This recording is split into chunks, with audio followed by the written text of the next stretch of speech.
Welcome back. Global Champions League Round 1 officially coming to a close. And from a championship perspective, this becomes very, very intriguing because not only do the Shanghai Swans, who are in their championship fight, along with the Can Stars and Falcons United, not only do the Shanghai Swans go on to take first place at the end of GCL Round 1, the Can Stars are there and thereabouts, but perhaps most importantly, Falcons United, the championship leaders, not only struggle in Round 1, they finish in very last place. They are in 17th position. That is not territory that Falcons United are used to finding themselves in. After a stellar start to the season, today was a tough afternoon for Marcus Ehning and for Gilles Thomas. Falcons United now find themselves all the way down at the bottom of the table. Shanghai Swans in first place. New York Empire in second place. And the Can Stars in third place. It has been a very good start for the teams that now find themselves towards the top end of the table. A big group find themselves on 8. Razorback International, Paris Panthers, Scandinavian Vikings, even the Saint-Tropez Pirates as well. Madrid Emotion, I'm afraid, adding another penalty to that group of 8. They find themselves on 12. In a very large group from the Mexico Amigos all the way down to the Basel Cosmopolitans. And then, as we said, take a look at Falcons United in bottom place on 16 penalties. That is not familiar territory for the men in blue. A very strong comeback needed in the second round of Global Champions League for Falcons United. But the reality is that even if they were to jump double clear in round 2 and find themselves staying on 16, you don't know how much ground that they would imagine to climb on those 16 penalties. It seems to have been a tough afternoon. That seems to be the feedback from today. Let's get then some thoughts, some reaction then, to find out how just tough the things really were today. Manuel Fernandez Saro joins us in the studio from Madrid Emotion as I fight my papers in the London breeze. Amigo. How are you? Good. Talk to me. It looked tough out there today. Talk to me about how round 1 went. Yeah, it looks very well made from Juliano, no? Very technical. All the turns have a bit of tricky, the distance, so actually it made you work. And also the last line there with the fall, very weird, no? Like long and then short inside. I think it didn't took much from the horses, but it made them faults everywhere. When you were walking it earlier this afternoon, did you identify what you thought was going to be problems, or did these surprise you when you were jumping? Yeah, okay, I have number 1. Maybe I came early in, maybe it got a bit cold. And then in the middle, I felt him very good, and then I rode bad the last line. That was my fault. But what I see a little bit on the class was faulting off. Like I say, it looks the horse didn't suffer, but it cuts him everywhere. Your horse is only still 11, still quite young, has a lot of time to grow, a lot of time to develop. Give us some feedback on Isilis. How do you find, what's the character like of your gelding? Oh, he has strong character. Yeah? Very strong, yeah. Tell me more.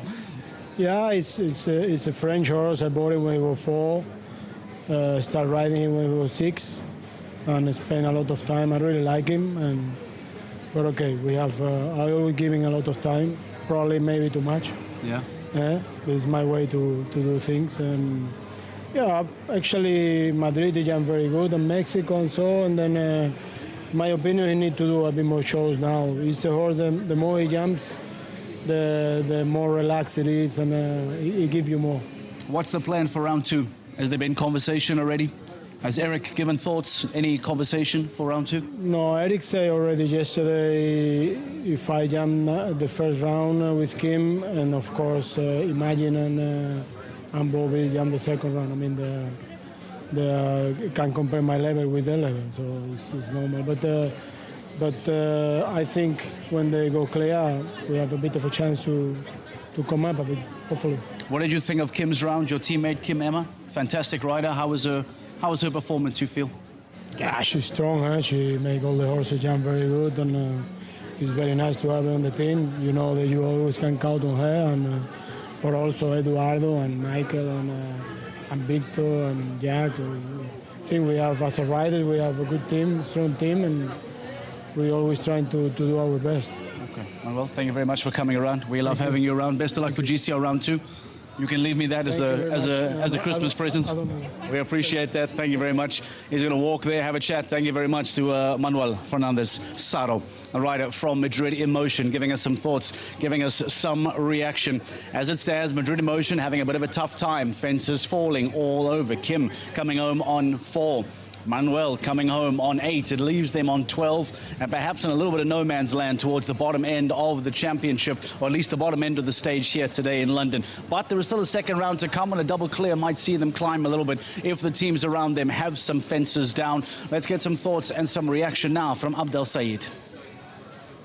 Lightning never strikes twice, but actually today you both had the same fence down, you and Simon. Why do you think that was today? I think Simon put it a little bit more light on the edge, and then when I touched it, it felt lighter. No, joke. No, I don't know, to be honest. I couldn't really watch his round because my horse is a little special to go in the ring, so I stayed a little later.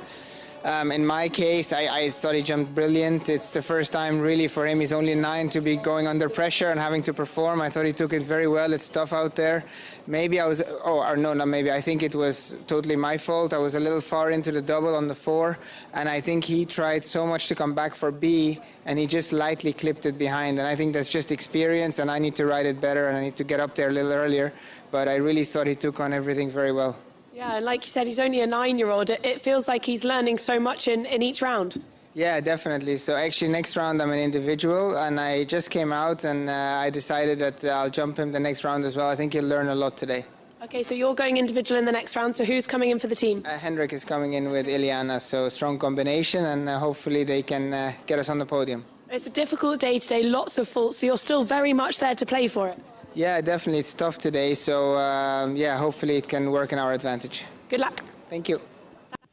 Think about the privilege that the Istanbul Warriors have to have the decision to make from GCL round 1 to GCL round 2, to know that you then have Abdel Said and Simon de Lestre in the team, and to be able to make the change to bring in someone like Henrik van Ackermann, a former world #1, to bring him in with Iliana, a fantastically tried and tested pair for that second round of Global Champions League. It is a wonderful privilege. It also comes down to the great business that has been done by FECI here over the winter to further bolster that team. Also, interestingly enough, from the Istanbul Warriors, they made the decision to not go on and make any mid-season transfers. Effie spoke to us. He told us about how he's very happy with the lineup that he has. And why wouldn't you be when you have Abdel, when you have Simon, when you have Henrik?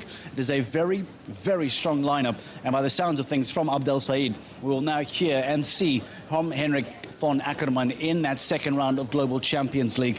As it stands, they find themselves on 8 penalties. They too need a very clean second round to try and see themselves move up the stage standings by the end of the night. Let's hear from Geert Gulliksen, the man who is in charge of the Scandinavian Vikings. Interestingly enough, his son, Johan Sebastian Gulliksen, moving off the team in the mid-season transfer. Isn't that an interesting decision? Let's hear then from Geert Gulliksen to get his thoughts on how the Scandinavian Vikings performed in GCL round 1. Well, Geert, you are the manager for Scandinavian Vikings. Just one down each. What are your thoughts on that? Yeah, I think the first one, Jorge Mate, he rode very well and very smooth, and you know, it was very unlucky. Could have also been clear. I'm very happy with his round, and Amanda, first time at the Global Champions Tour, also very good. You know, very unlucky. It was a bit deep going into the double, and he has to stretch out, but they also jumped super, and she rides super. So I'm actually, you always want them to jump clear, but you know, I thought that was a very respectable 2 rounds. Amanda, like you said, is new onto the team. What was the reason for recruiting her?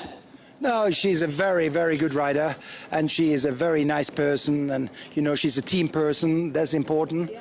And like now we missed one rider coming here due to injury. So, and then I said to her, and then she said straight away, I can ride 2 rounds with my best horse, you know, and that's what you know, like I said, that's fantastic, you know, because she's not selfish. She thinks for the team, and that's how she is. So will it be both the same riders again into the round 2 then? Yeah, we have the same horses and the same row, so we repeat it. Good luck. Thank you. The thoughts of Geert Gulliksen at the end of GCL round 1. Jorge Mate Cap de Villa finishing on 4. Amanda Ladblad finishing on 4 as well, as the team finds themselves on 8 penalties as well. How clean do they need to be going into that second round of Global Champions League? Even a double clear would still see them finishing quite high down the championship standings from today's stage. That becomes the big talking point as we continue to build up to that second round. We want to hear from the current leaders in a few moments' time. We remind you from a championship perspective of Falkenswaard United struggling, standing in last place as it is. The Shanghai Swans currently lead. The Kan Stars just one position or two positions behind them. So as it stands now for the Riders in Blue, they are all the way down on the championship here this evening. The Shanghai Swans and the Kan Stars find themselves putting on some pressure. Virtual ranking, we love this, don't we? We really do love playing the what-if game. If things were to end the way they are right now, with the Kan Stars, they would go in to be a championship leader. The new championship leaders, they would take that position back from Falkenswaard United. In fact, the Shanghai Swans would even leapfrog Falkenswaard a little bit as well. And we would see a brand new top three in the Kan Stars, Shanghai Swans and Falkenswaard. Prague Lions would hold on to that GCL Super Cup semi-final spot. And the Istanbul Warriors, we talk about them being a top 5 team. We talk about them making a GCL Super Cup semi-final place. They would be knocking on the door as well. Madrid Emotion, Saint-Tropez Pirates. Quite uncharacteristic. Riesenbach International, powered by Horse Gym, down in 9th place. That is if things were to end now as they stand. Basel, Mexico, Monaco, Doha, and the rest of the championship there. I'm afraid, as it stands, Paris Panthers still not making it to the GC playoffs in Prague by the end of the year as it stands. Remember, new rules for 2025, that the last place team at the end of the season will not go to Prague. That is the challenge. That is the threat of finishing in last place. You will not be competing at the GC Prague playoffs at the end of the year, and that is a massive, massive ticket to miss out on. So pressure on the Paris Panthers, and pressure, in fact, on all of those teams in that compacted bottom of the table that are trying to avoid missing out on those playoffs. Rosie Turner comes to join us live in the studio to give us some thoughts, some reaction. Rosie, it's been an intriguing day. That Falkenswaard, Kan Stars, Shanghai story, that's remarkable. That is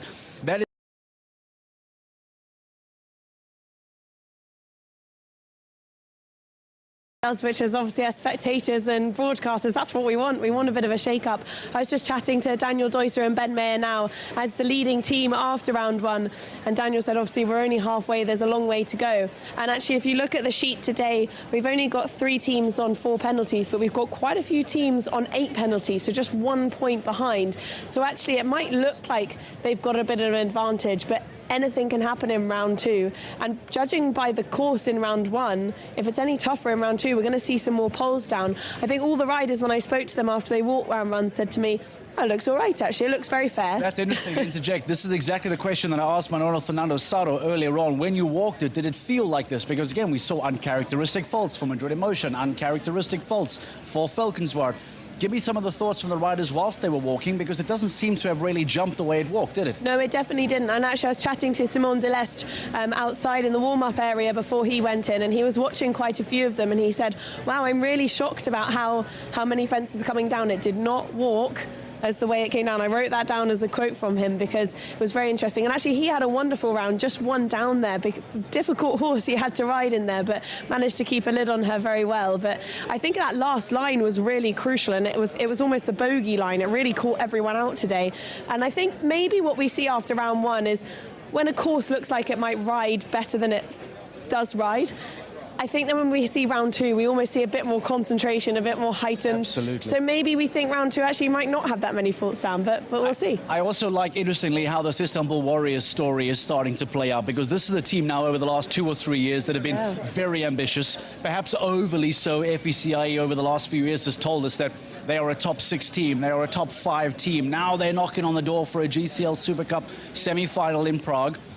They have Abdel Said, they have Simon Delestre, they now bring in, what a rider to Henrik have come in for the Eliana. second round. And as you pointed out, they are one of those teams on 8 that are just a single fence behind them. Could we see a replication of what we saw in 2024 from Istanbul? They're knocking on the door, aren't they? They are knocking on the door, and I asked Abdel that question actually, and he said, well, it's all to play for, isn't it? You can't guarantee something. Actually, I spoke to him yesterday, and he said, well, the team set quite a standard last year when they won it, but anything can happen today. Obviously, you've got those other teams on 4, but there's no team on a clean sheet. It's very rare that we see that, absolutely no team on a clean sheet. And as you said, they bring Henrik and Ileana in for the second round as well. I think Abdul comes in second round, but that's not been confirmed yet, but Abdul, I think, comes in second round as well. So they've got a really good chance of going well.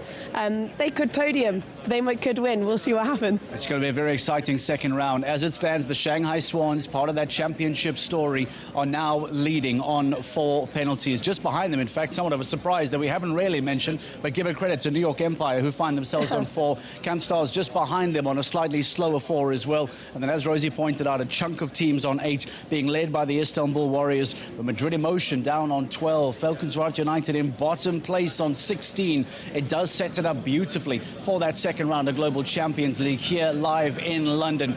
We will take a break. We will let you catch your breath. We will let you pour yourself a cup of English tea. And we'll see you again in a few moments' time for the start of Global Champions League Round 2, live from London. In the heart of London, tradition meets elite show jumping. A city where legends return and champions are made. This iconic stage draws the best in the world. Each round, a display of power, precision, and poise. Here, the legacy of sporting excellence fuels fierce competition. Experience the Longines Global Champions Tour of London from August 8th to the 10th. A journey like no other begins. The world's most spectacular show jumping tour is back. Bigger, bolder, unforgettable. 16 breath